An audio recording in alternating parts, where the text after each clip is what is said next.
Welcome to the Business of You, the show that empowers you to put yourself out there and build your personal brand.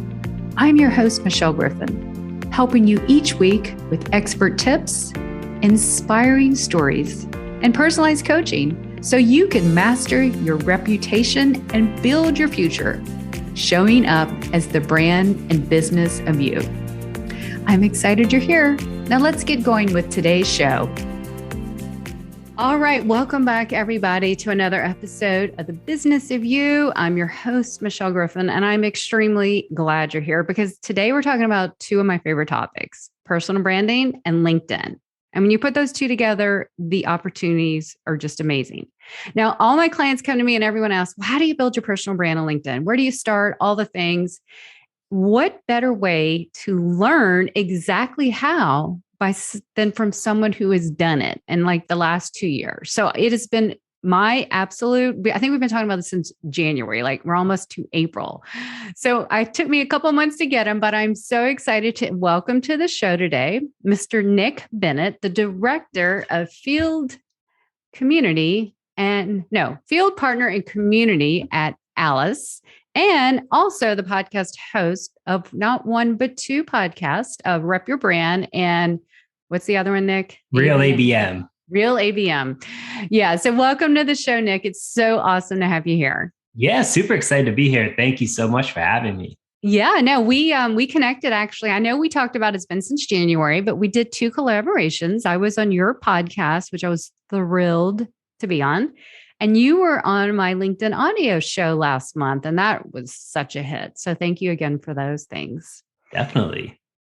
Yeah. So Nick is one of these guys. He is like super smart, super nice, super gracious. So I asked him in the pre-show, Nick, are you okay with telling us your story? Because I know you get asked this a lot, but lately, Nick, I mean, you went over the 2-year mark and things just have exploded. So tell us how things are going there, and then we'll break it all down. Yeah, absolutely. It's been such an interesting journey where like I had no plan that this would ever turn into something like this. Like people always say, post on LinkedIn, and you'll be amazed at what could happen. And like, yeah, it sounds great in theory, but until you see it in practice, it's a whole different thing. And like, I've been living this now, like, I mean, it's definitely taken off more recently, but like for 2 years of showing up every single day and then just seeing everything that it's been able to provide for like myself, my family. And it's been such an amazing journey. Yeah, no, it's really good. Now, for those who don't know your story, and you told it really well on the audio event last month, can you kind of bring us back to 2 years ago what made you actually even start doing this? Yeah. So I was working at a company called Clary. They're in the RevOps space. And my boss at the time was Kyle Coleman, who was very well known on LinkedIn from the sales and SDR side of things. And so, Kyle owned the SDR team, he owned enablement, he owned a growth marketing team, which is where field marketing sat. And so we were having a leadership meeting and he was like, these are all the benefits that LinkedIn has provided to me. And I've always followed his content. I was like, oh, wow, like it'd be so awesome one day to be like Kyle. And so he's like, I'm going to put out a challenge to my team of just creating and posting content on LinkedIn. Find something that you're passionate about and just go for it.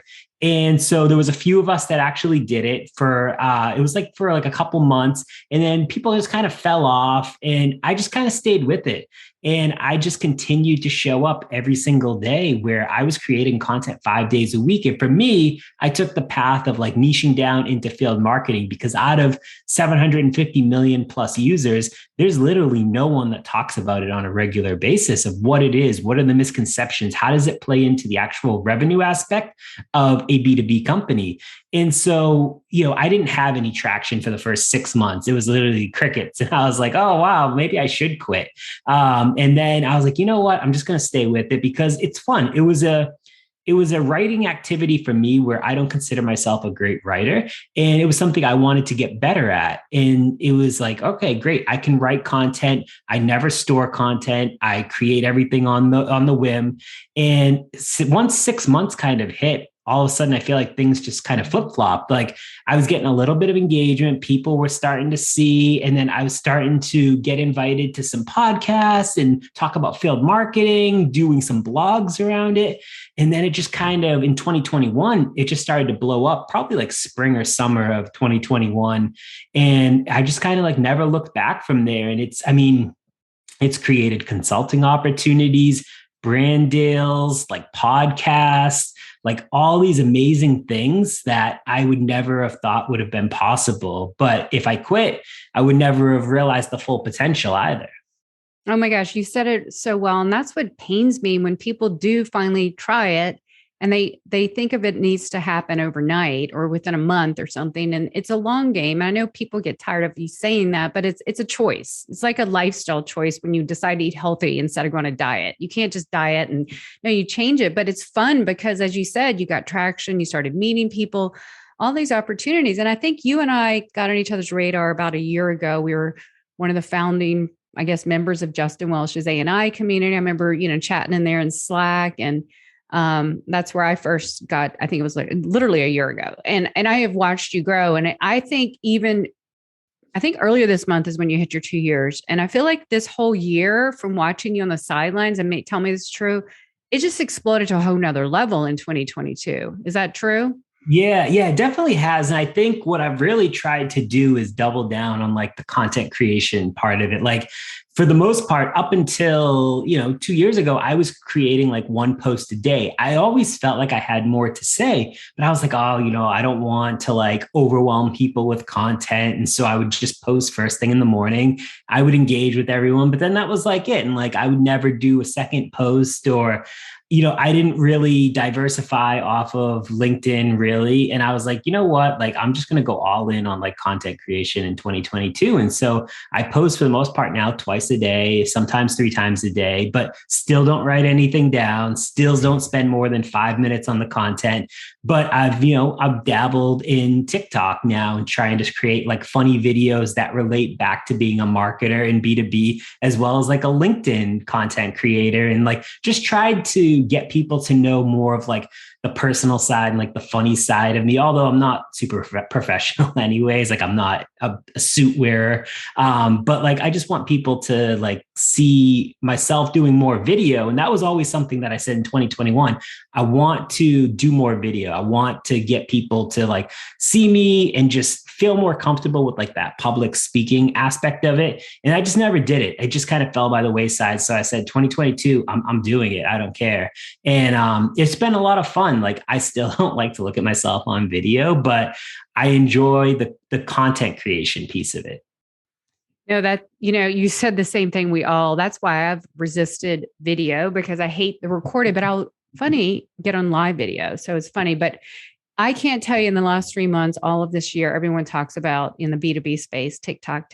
It even has its own hashtag, B2B talk or something. So, and I know for me, like video is one of the fastest ways to form that connection, because you can come off in one way in your content, but until they even hear you, which is good in audio, but video takes it to a whole new level. So I've been on the sidelines on TikTok. I haven't made a video yet, but I've been on there for a while. So I think we'll have to connect.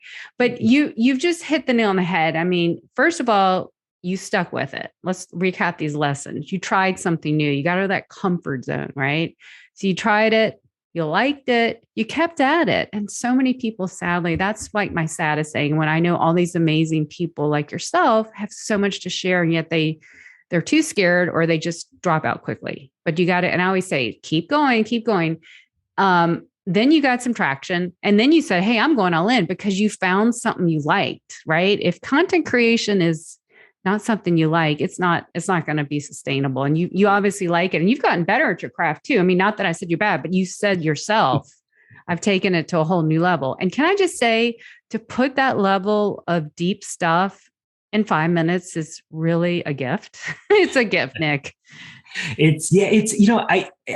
I'm a very indecisive type of person where if I overthink something, I'm never going to do it. And so I said, you know what? If I'm going to spend more than 5 minutes on this, I'm going to overthink it. Nothing's ever going to get accomplished. And then we're going to spin our cycles and we're just going to wonder why we're back at square one. And that was always something where I said, I would much rather not focus on the like making a perfect piece of content, but engaging with the community that I've built to be able to form relationships, because we know relationships run everything in reality. And if I can continue to make incredible relationships like with you and with all these other people, it doesn't matter. Like now when I post content, you have people on your side that will engage and like it with you because of you, not because of you as a marketer or you as, whatever you do. And I think that's the piece that we want to all get to. And that's the piece that matters the most. You're so right. And I can't say that enough. Exactly. That community is everything. So, you've done really well. I'm actually going to put in the show notes that really awesome Shield app article that I think that came out a year ago, because that really tells your backstory. That way we don't, I want to talk about the future now. I might even put the show notes from our audio.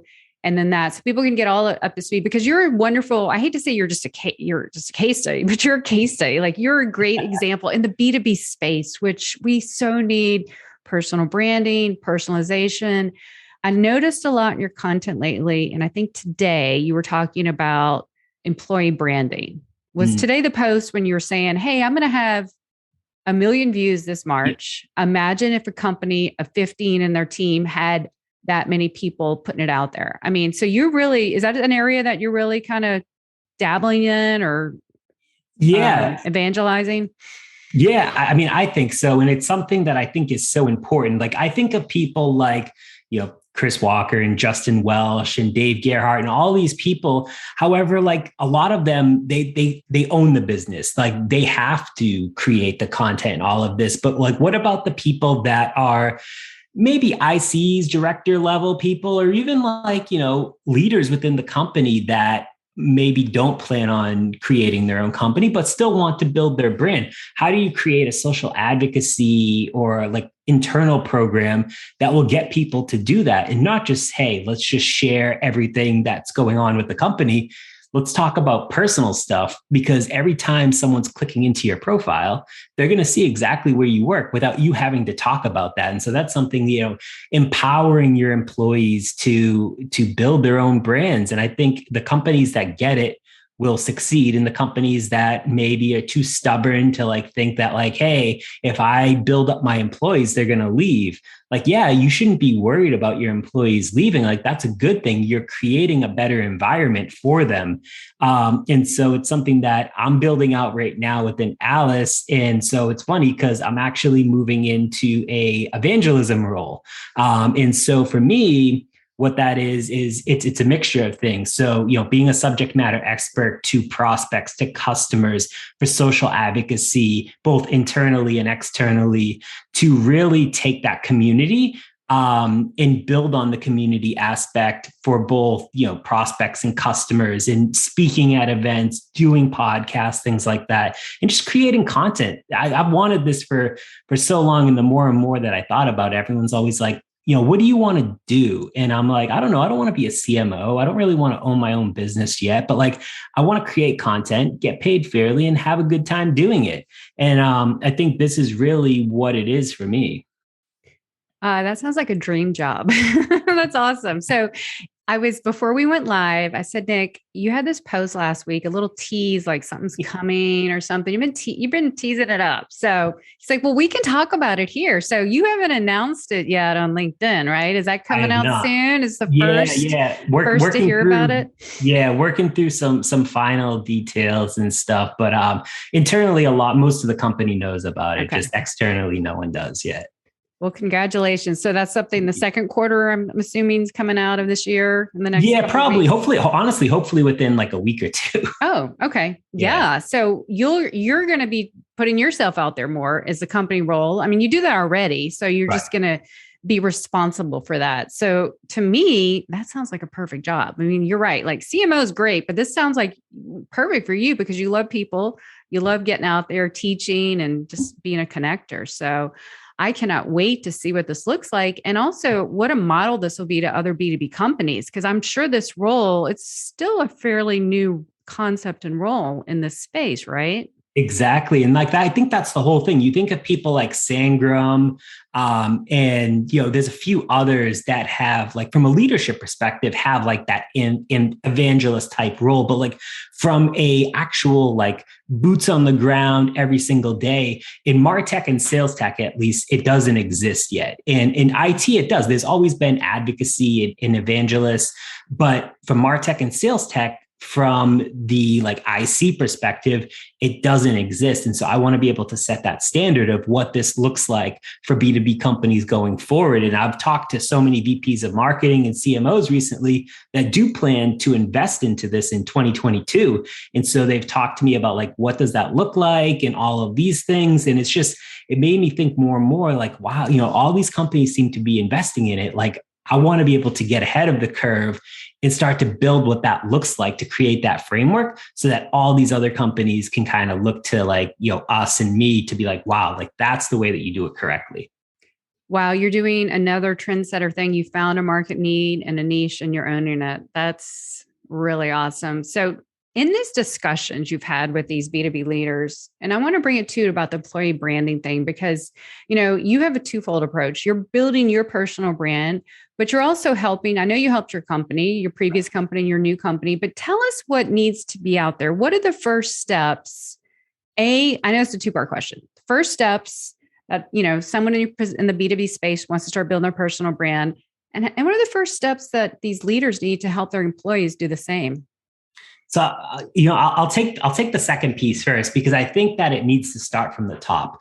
And I think a lot of leaders are, I don't want to say afraid, but they're not sure where to start, because it's a newer thing to them. A lot of exec leaders aren't millennials, and they're like older, and like they're just trying to, like, they may post on LinkedIn a little bit, but like you don't see it as much. Like a lot of people that are creating on LinkedIn aren't like C-level executives outside of a few, at least in like the B2B space. And so I think it's getting them on board with what it means, how it can impact the company, and what does it look like to empower your employees to be able to do so. And if it's not starting from the top, how can you get everyone else to feel passionate about it if your leadership team isn't even investing into it? It feels like kind of like a one-sided street versus a two-sided street. And I think that's kind of like the biggest piece. But what do you actually, once leadership's bought in, what do you actually talk about, or how do you get started? And I think it was funny, because I was actually having a conversation earlier today with someone I got connected with, and we're both marketers. And she's like, I really want to start building my personal brand. She's like, I don't know where to begin. She's like, I feel like I have so much to say, but I just don't know how to formalize it. And so we started talking. I said, honestly, the way that I went was just 5 days a week creating content. And I probably wouldn't recommend that anymore, because you can get burnout really, really quickly, because you realize, like, hey, it's not an overnight thing. Some people just get upset and they leave. I said, what you could do is you could go find 5 to 10 other like-minded marketers similar to you that you want to learn from, that are already creating content, and just, hit that little bell icon on their profile and just go be one of the first people that comments on their stuff every single day or a few times a week, and add something of value. And you're creating a base for yourself so that when you do start to create content, you already have somewhat of a following doing that. And then it's like, all right, great. You have that lever working. Now you're moving to talking about whatever, life lessons or journeys or things that you think you could help other people with. I feel like personal stories always help, especially if you're a marketer. Like, hey, I did X, it failed because of Y. Here's 10 lessons that I came from it, or something like that. Mm-hmm. And then you have that base, and then you're building on it. So you have two different streams that you're going. You're still engaging with, maybe that 10 turns into 20 or 30, and then you're still doing content 2 to 3 times a week. It creates kind of like that wheel of content where it's like, all right, great. People are seeing you all over the place. And I feel like that's the piece that I personally missed when I was getting going, was that I didn't engage enough with other people's content. I had like 3 or 4 people that I would like always look at and follow, but like I didn't expand on it. And then I kind of focused so much on creating my own content that I didn't engage as much as I probably should. And it's still hit or miss for me. And I'm trying to do a better job of it, but it becomes definitely very challenging. Well, especially if you're working a full-time job, you've got to carve out that space, that time, and be very, committed to it. But that's what I tell my clients in our 365 creators community, which started the 365 challenge last year, me, posting every single day, which I off the bat do not recommend anyone. And so this year I rebranded us as the 365 creators, and we just moved the needle 365 times, either with a comment or a post, whatever, works for you, because everyone's different. And I always say, warm up the room, warm up LinkedIn, don't start cold, right? Get in the comment wheel. Then you get that confidence. You get to know people. You can hide a little bit, be yourself in the comment section too. Not only do they know you, but you can start showing little bits of who you are, your expertise, and your personality. I think we need to know both, right? So that's great advice. So I always say, when people tell me, hey, I work in a company, how do I do my brand? And I say, well, it's got to come from the top, or, your company's not, there's some companies that are like, try to control everything. And, it's a top thing. So I just hope that in your new role and all the advocacy you're doing, I hope you start changing the ideas around it. It's not a free for all. It's one of the best ways to market your company and, help teamwork and all that. So I love that option. Also too, I get marketers that come to me and people like, I'm just fresh out of school. What do I know? You probably get that, right? Yes. So, and I turn it around and I'll tell you what I say, but when you are asked that, because I'm sure you're hit up a lot by people to ask, what do you suggest for them if they're fresh out of school or in the field?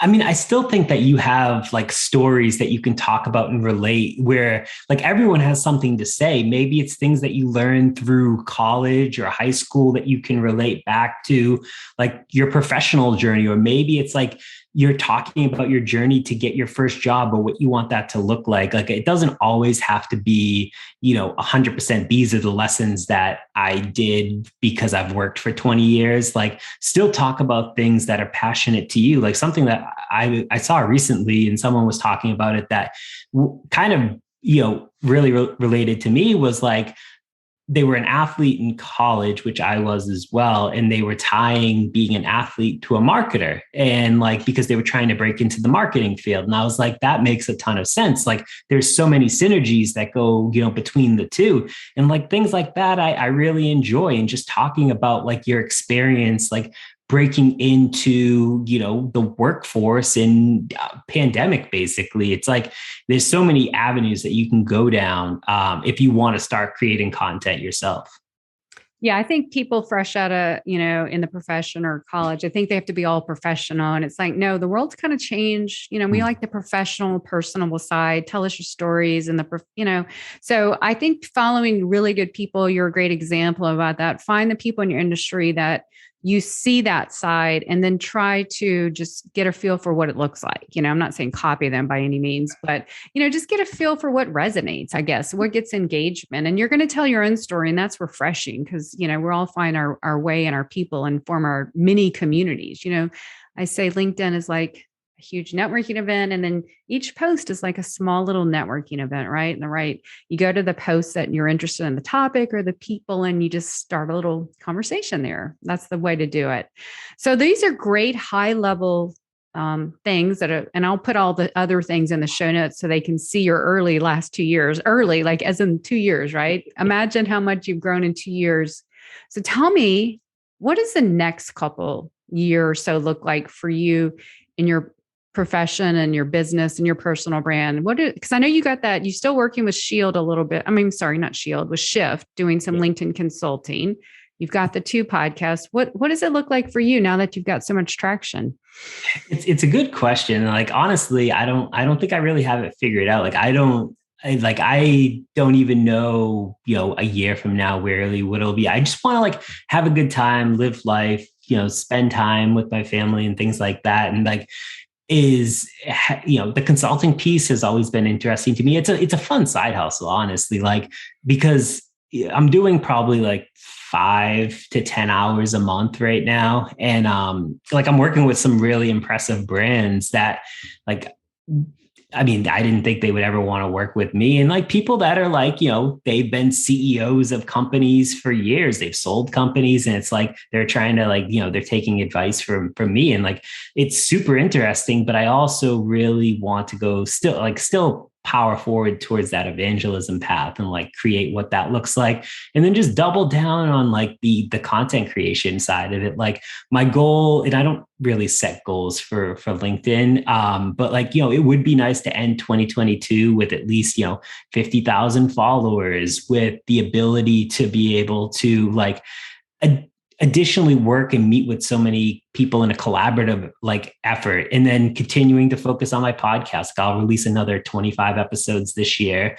I really want to, and I pitched this to a few people, but like create like a content house for marketers and just to get together for like a week or two and just like create like LinkedIn content, TikTok content. And like, we all just kind of hang out at an Airbnb and we just create massive amounts of content. And I think it would be really, really fun.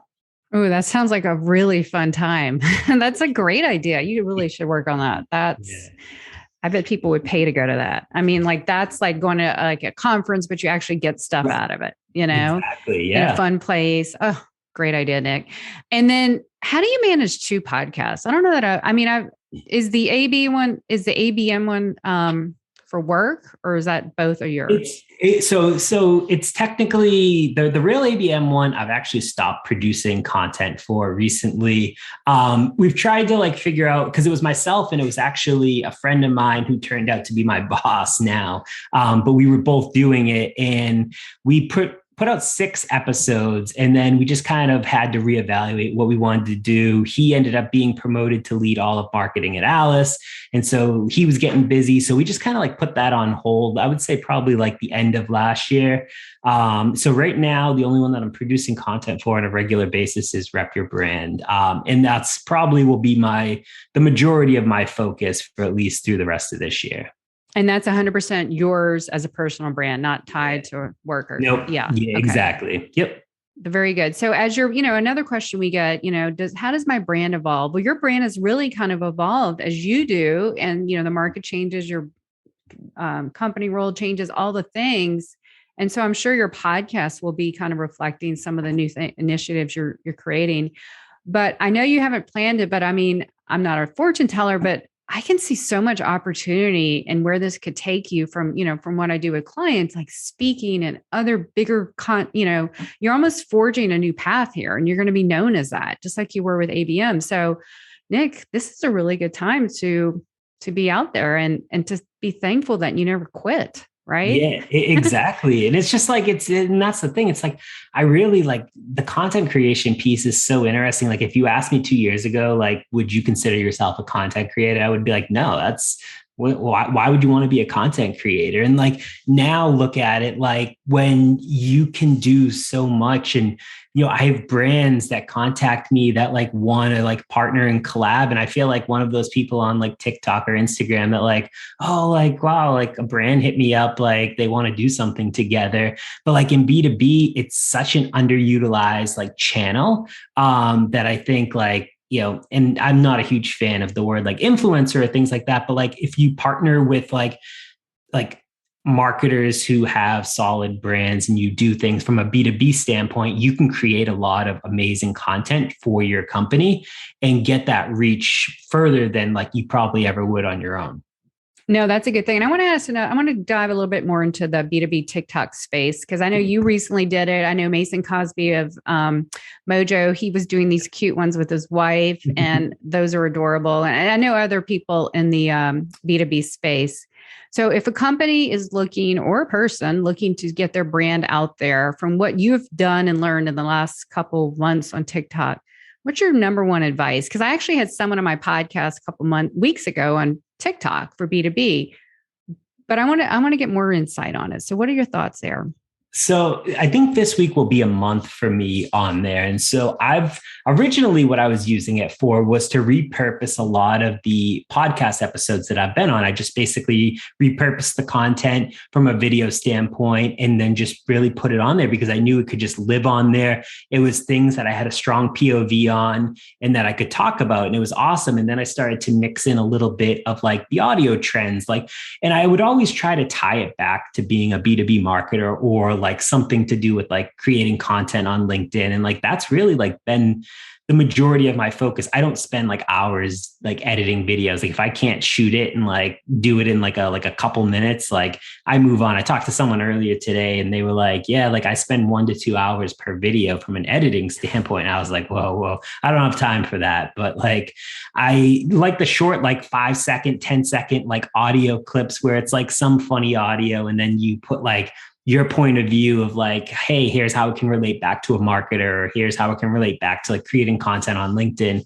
And those have been like really fun. I mean, I only get like a couple hundred views on each of my videos. I have a long way to go. But I've been trying to repurpose a few of them here and there for LinkedIn, and like they've been taking off. Like it's funny because when I post like a podcast episode video, like it might get like 1,000 views or something from a video standpoint. But when I do these like short little TikToks and post them on LinkedIn, like I'm getting like 5,000, 6,000, 7,000 views on video.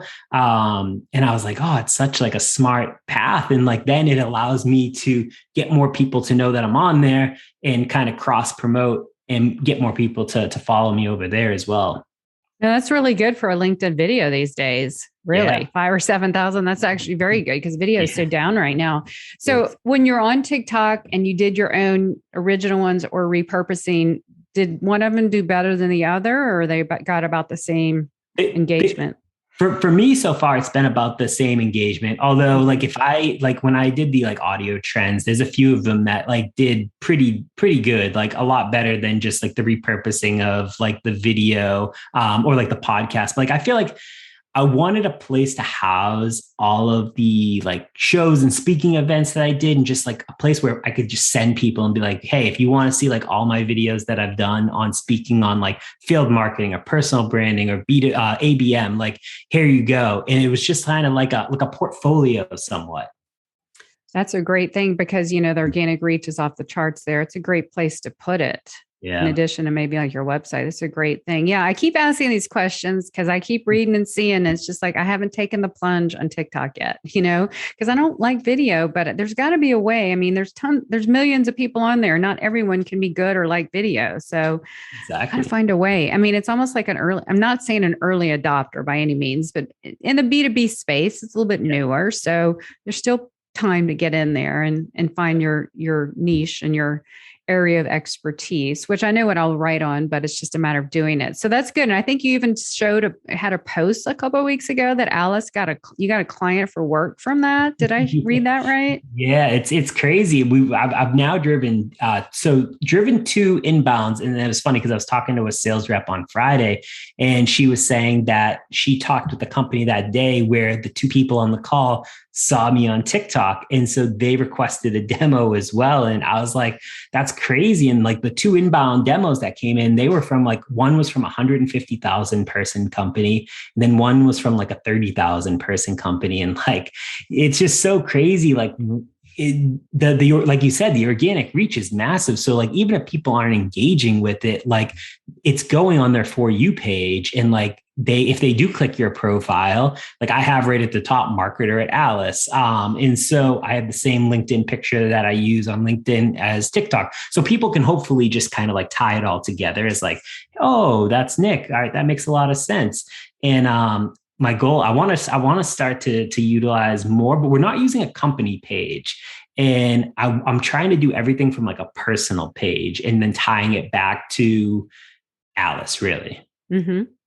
Yeah, in the B2B space, Duolingo or something, they are killing it on LinkedIn. I mean, on TikTok. So, hats off to them. I mean, they probably have 10 million followers now, like a month ago, that 8. I don't know what it is, but it's just hilarious. They're doing such a phenomenal job Well, since we're in the social media realm, I'm going to ask you one more question about another platform, and then we're going to kind of close it out today with your favorite professional mantra to help us.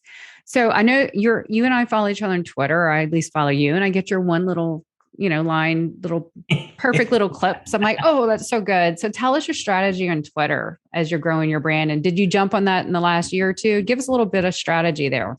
Yeah, so I've always had a Twitter, and like I've mostly used it for like scrolling. Like I would follow like sports, like athletes and sports teams, and like funny enough, meteorology. I'm a huge like weather nerd, and like I love weather and like following and like chasing storms, things like that. And so it was the majority of what I used. But I would say probably about a year ago or so, I just started creating different tweets and stuff, and I was like, I'm going to try a little bit harder. It's a completely different beast than it is on like LinkedIn. And so right now I've been creating three posts per day pretty much. But the thing on Twitter is I do batch them, which I don't on LinkedIn. It's more of like an experiment to see how they do compared to like just basically free flowing it on LinkedIn. So like I try to write out like a week's worth of stuff, 3 posts per day. So what's that? 3 times 5, 15 posts a week. And I just keep them like simple, usually like a line or two. And they've been pretty good. I mean, I haven't had like tremendous growth over there, but like, I think I've got like 2,500 followers or something like that. So it's not terrible. I mean, probably a year ago or so, I've had like 1,200, 1,300 or something. Yeah. So yeah, that's good. So those are your 3 points. So we're basically we went from personal branding talking about social media, which is attached to the brand, but LinkedIn, TikTok, and Twitter. So I'm assuming LinkedIn is your thing, TikTok, and then Twitter kind of is what's working best for you. Yeah, right now. I think that's probably like my like fate, like the order that I enjoy the most. Definitely LinkedIn. I feel like TikTok's just a lot more fun. I feel like marketing Twitter is pretty interesting, but I feel like a lot of other pieces of Twitter, I still don't, it's completely different for me. And it's just, I don't scroll a ton on Twitter, to be honest with you. But I will scroll on like TikTok and LinkedIn. So yeah, well, this is good. I really wanted your take on, and especially as everyone listening, on someone who's, came out in full force the last 2 years to build your brand. What do you thought on LinkedIn, on TikTok, which is definitely a way to consider, and then Twitter. So this has been phenomenal. And I am excited. By the time this episode airs, I'm sure you will have announced it will be a titled new role as well, correct? Yeah. It's probably going to be like director of evangelism or something along those lines. Yeah. Still working it out, but some mix of evangelism will be in there. How fun is that? Well, Nick, I'm saying this in all the best way, a case study. It's an example of do not hold yourself back and do not stop when you're out there, because Nick Bennett is an example of the opportunities. If you're an entrepreneur, if you're, working on a side hustle in your day job, or just a day job, of what can happen when you, put yourself out there. So as you see behind me, but you gave us some real good strategy. And again, I'll put that in the show notes. So 2 last questions, Nick, before we head out today. I always ask my guests, because I learned so much. Do you have like a personal or professional mantra saying that you can really inspire us about getting out there and building our personal brands?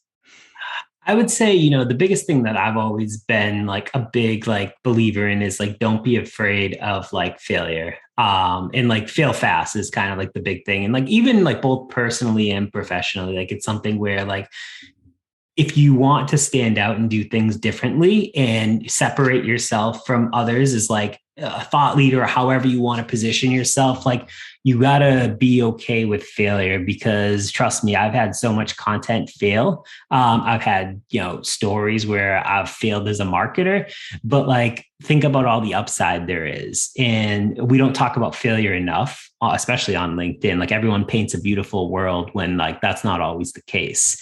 And I think it's okay to admit that we fail, but what are the lessons that we can learn from it to take forward? That's so true. And people really kind of want to know about your failures, not to bash you, but because they find inspiration, because we all fail. We just don't all talk about it. Right. And I think there needs to be more openness about that for encouragement. So that's a really good lesson. So thank you for sharing that. Now, I know they're going to want to know, where do I learn more about Nick? Where do I follow his content to see what he's doing? Because he's really inspired me to get out there. So where's the best place to find you, Nick? Yeah, LinkedIn is definitely the best place. Search Nick Bennett and then you'll see Alice in my headline. So you could find me there. If you're, dabbling over on the TikTok side of things, my username's at NickB_2005. And then same thing on Twitter. If you want to follow along there, it's at NickB2005, no underscore. I don't know why I had such an infatuation with like 2005. It's when I graduated high school, but it just kind of stuck with me all these years. So yeah, no, that's part of your brand. And then let's talk about Rep Your Brand. You can find that on all the major podcast platforms. And that's like, how many episodes into it are you now? It's been 2 years or so. Yeah, I believe it's about 37 now. Okay. Yeah. You've got some really good people. I learned a lot. I'll sometimes, when walking around the neighborhood or whatever, I'll listen to some of your really good episodes. I mean, they're all good, but I'll pull one up and learn so much every time I listen to them. So highly recommend. And I always tell you that I love the name of that podcast, Rep Your Brand. So good job there. Well, Nick, I could talk to you forever. And I'm just cheering you on because first, I just want to congratulate you for all the success. And then I'm cheering you on this new role. Like this is going to be huge. And I cannot wait to see what an impact it makes for the B2B marketing sales space.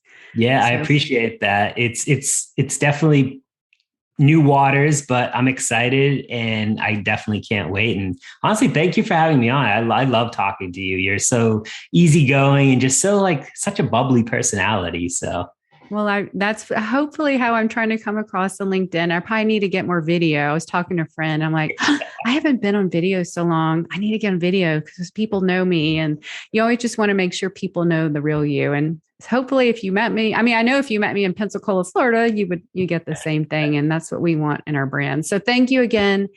So guys, there you have it. Nick Bennett, how to put yourself out there in the last 2 years. A real amazing rundown of successes and what is to come. So we'll link in the show notes everywhere you can follow him. Some amazing 2 articles that I know you'll enjoy reading. And I just want to say, keep going, Nick. Keep getting out there and sharing that message. And for you guys listening, thank you for stopping by another week. As you know, I'm here to help you put yourself out there. So just keep doing it. You have a brand to build, a business to grow, and people to impact. So until next week, I'll talk to you later. Take care. Thanks so much for tuning in. We need more impactful professionals, entrepreneurs, and leaders just like you getting out there sharing your expertise. So if you'd like to know more about how I can help you or your team grow your personal brand, please check out yourbrandyourbusiness.com. And until next time, you have a brand to build, a message to share, and people to impact. Now go put yourself out there and watch the business of you grow.